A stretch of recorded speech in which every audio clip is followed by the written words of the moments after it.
convidado de hoje é Renan Santos, do Partido Missão. Renan, nosso tempo começa a contar a partir de agora. Seja muito bem-vindo. Muito obrigado, uma grande oportunidade de estar aqui com vocês, uma honra também, e estou aberto aqui a qualquer tipo de pergunta. Vamos começar falando, obviamente, sobre as suas pretensões enquanto presidente da República, né? Por exemplo, qual seria a primeira medida que você tomaria caso estivesse aí à frente da presidência? Vamos lá, no dia 5 de janeiro de 2027, dia que agora o presidente toma posse no Brasil, graças a Deus, porque antes era de 1º de janeiro, não vinha nenhuma autoridade internacional porque estava tudo no Réveillon. Dia 5 de janeiro, o presidente tem que colocar, e é isso que eu farei nesse dia, o Brasil, especialmente nas áreas que estão hoje dominadas pelo crime organizado, em estado de defesa. E o que eu chamo de estado de defesa? É um estado especial proposto pela Constituição brasileira que permite não só o presidente da República, mas as forças de segurança atuarem de maneira mais enfática no combate ao crime. Por quê? Porque uma das coisas que eu venho falando em todas as viagens pelo Brasil é que a gente precisa retomar as áreas que hoje estão na mão do crime organizado e devolver para o Estado brasileiro. Ou seja, 23 milhões de brasileiros, de acordo com pesquisas e já saiu na imprensa também, vivem sob o comando do crime. E nós precisamos libertá-los.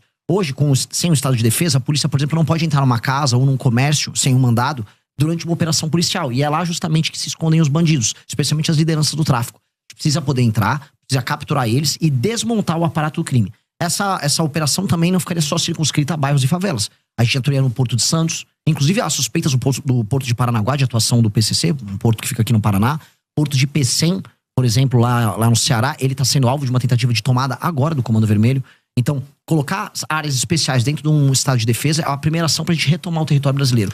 E isso não é apenas uma coisa enfática e concreta. É basicamente uma forma do governo brasileiro atuar de modo a recuperar milhões de brasileiros que estão fora desse pacto social, que é o pacto social da Constituição brasileira. Então, a principal preocupação seria a questão de segurança, dá para compreender com essa medida. Agora, quando se fala, né, nessa questão do estado de defesa, há ali uma certa controvérsia em relação a isso. Entende que é uma medida tranquila de ser tomada? Quem é que faria, por exemplo, essas ações, essas operações todas? Polícia Federal? Não, as polícias estaduais, elas têm autonomia e elas podem atuar junto com o governo federal nisso. A Polícia Federal, ela pode atuar. Forças Armadas podem atuar apenas de maneira auxiliar. Elas não têm nem experiência de combate. E esse efeito seria muito claro. A gente tem um papel hoje no Brasil que não é apenas fático, mas ele é simbólico. A gente está aceitando o Estado brasileiro que milhões de brasileiros vivam à margem da sociedade. Que eles vivam basicamente num Estado paralelo com regras paralelas. Então, há de ser enfático nesse tema. Até porque mais radical e mais absurdo é a gente aceitar que o crime organizado exista. Né? A coisa mais maluca que a gente coloca na nossa cabeça é a normalização de um Estado paralelo. E hoje ele é normalizado. Hoje você anda, por exemplo, pelo Ceará, como eu andei, tem cidades inteiras e bairros inteiros. Santa Quitéria é uma cidade tomada pelo Comando Vermelho, bairros inteiros de Fortaleza. Lá tá ali, você vê, o cara picha no muro. Essa área você pode entrar, essa área você não pode entrar. Essa área você pode fazer comércio, essa área não pode.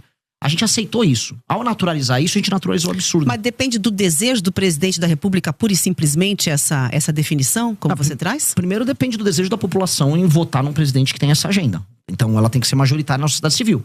Então, ao invés de eu ficar jogando platitudes, vir aqui e falar, não, eu quero lutar pelo povo.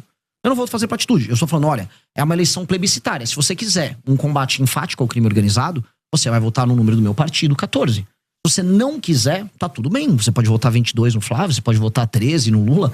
Vota em quem quiser. Para mim é uma questão plebiscitária. Por isso que eu tenho que ser muito honesto. Eu vou propor primeiro, como proposta, já para a sociedade civil. E todo mundo vai saber que essa é a primeira coisa que eu farei. Segunda coisa, isso vai para o Congresso. O Congresso, que também foi nas eleições, eu venci nessas eleições pautado por esse tema, aí deliberar e convencer e aí colocar em funcionamento. É um status permitido pela nossa Constituição. E eu acho que é um status que garante, inclusive, a cidadania de milhões de brasileiros. Portanto, é obrigação do Estado brasileiro fazer isso.